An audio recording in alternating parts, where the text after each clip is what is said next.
اللہ کے نام سے شروع کرتا ہوں جو بڑا مہربان اور نہایت رحم کرنے والا ہے۔ ناپ اور تول میں کمی کرنے والوں کے لیے خرابی ہے، جو لوگوں سے ناپ کر لیں تو پورا لیں، اور جب ان کو ناپ کر یا تول کر دیں تو کم دیں۔ کیا یہ لوگ یہ نہیں خیال کرتے کہ اٹھائے بھی جائیں گے، یعنی ایک بڑے سخت دن میں، جس دن تمام لوگ رب العالمین کے سامنے کھڑے ہوں گے۔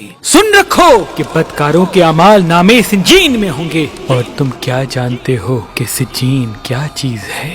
ایک دفتر ہے لکھا ہوا، اس دن جھٹلانے والوں کے لیے خرابی ہے، یعنی جو انصاف کے دن کو جھٹلاتے ہیں، اور اس کو جھٹلاتا وہی ہے جو حد سے نکل جانے والا گناہگار ہے۔ جب اس کو ہماری آیتیں سنائی جاتی ہیں تو کہتا ہے یہ تو پہلے لوگوں کے افسانے ہیں۔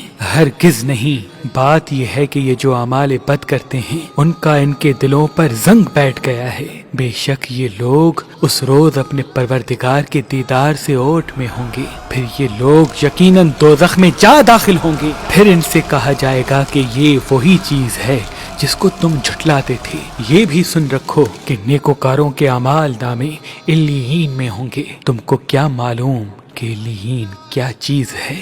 ایک دفتر ہے لکھا ہوا جس کے پاس مقرب فرشتے حاضر ہوتے ہیں۔ بے شک نیک لوگ نعمتوں میں ہوں گے، تختوں پر بیٹھے ہوئے نظارے کریں گے، تم ان کے چہروں ہی سے نعمت کی تازگی معلوم کر لو گے۔ ان کو شراب خالص سربہ مہر پلائی جائے گی جس کی مہر مشک کی ہوگی۔ تو نعمتوں کے لیے ریس کرنے والوں کو چاہیے کہ اسی کی ریس کریں، اور اس میں آب تسنیم کی آمیزش ہوگی۔ وہ ایک چشمہ ہے جس میں سے اللہ کے مقرب پئیں گے۔ جو گنہگار یعنی کفار ہیں وہ دنیا میں مومنوں سے ہنسی کیا کرتے تھے، اور جب ان کے پاس سے گزرتے تو حقارت سے اشارے کرتے، اور جب اپنے گھر کو لوٹتے تو اتراتے ہوئے لوٹتے، اور جب ان کو یعنی مومنوں کو دیکھتے تو کہتے یہ تو گمراہ ہیں، حالانکہ وہ یعنی کافر ان پر نگراں بنا کر نہیں بھیجے گئے تھے۔ تو آج مومن کافروں سے ہنسی کریں گے کہ مسندوں پر بیٹھے ہوئے ان کا حال دیکھ رہے ہوں گے۔ آج کافروں کو ان کے کاموں کا